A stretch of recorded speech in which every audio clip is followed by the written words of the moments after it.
The Latin music renaissance is here with artists like Bad Bunny topping the charts and sweeping award shows. So what does this mean for a culture of inclusivity in the US as diverse art forms take hold? I'm Dometi Pongo, and this is MTV News Need to Know.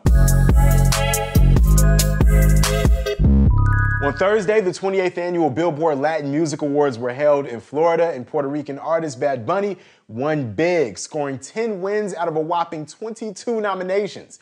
The massive success of his young career underscores Latin music's increasing popularity in the United States, and even among people who don't speak Spanish.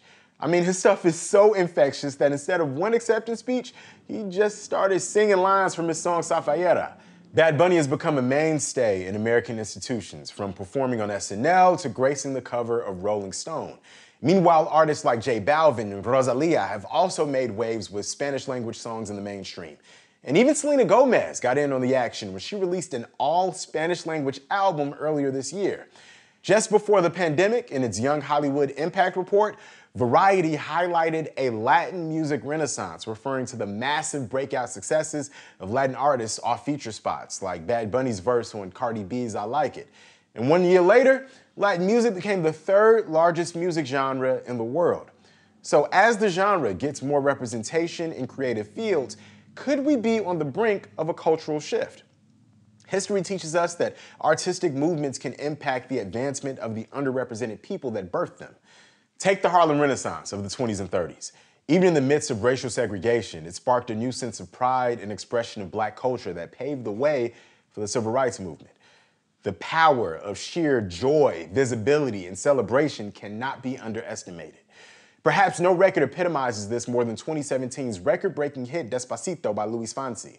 It became the first Spanish-language song to surpass 1 billion streams on Spotify and went 13 times platinum. It also boasted the most watched music video on YouTube with 7.5 billion views, and is still the best performing track of all time on Billboard's Hot Latin Song chart. Music critics started using the term the Despacito effect to describe how globalization and the internet shaped young Americans' media consumption habits and helped to fuel the song's success. Obviously, Latin music is nothing new in the United States. As early as the 1930s, the American dancehall scene had a large crossover with Afro-Cuban rumba. And who can forget the power of legends like Selena and Gloria Estefan, or pop icons like Enrique Iglesias and Ricky Martin? We've all done the Macarena or yelled out the chorus to La Bamba at some point. But as youth culture continues to diversify, it is worth noting how significant this moment is.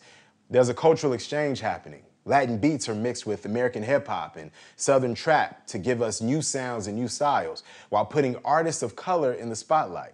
All of this is important because, as Texas Representative Joaquin Castro pointed out in a recent LA Times article, the media industry, and Hollywood in particular, is still the main image-defining and narrative-creating institution of American society.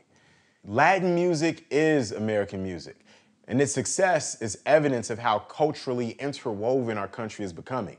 While the census historically struggles to accurately count Latinos in the United States, it's estimated that there are roughly 56.5 million people of Hispanic descent living here today. And prediction models estimate that by 2050, 1 in 3 Americans will speak Spanish. Throughout our country's history, the arts, and especially music, have always been a tool for oppressed and underrepresented people to make their voices heard. It's not lost on us that as Latin music exploded in popularity, the fate of the dreamers hung in the balance. Immigration issues were a fraught political topic, and racist rhetoric pervaded top-down policies. But if the impact of artists like Bad Bunny shows us anything, it's the immense joy that you can palpably feel when someone celebrates their identity, our identity, through music. I'm Dometi Pongo, and that's what you need to know.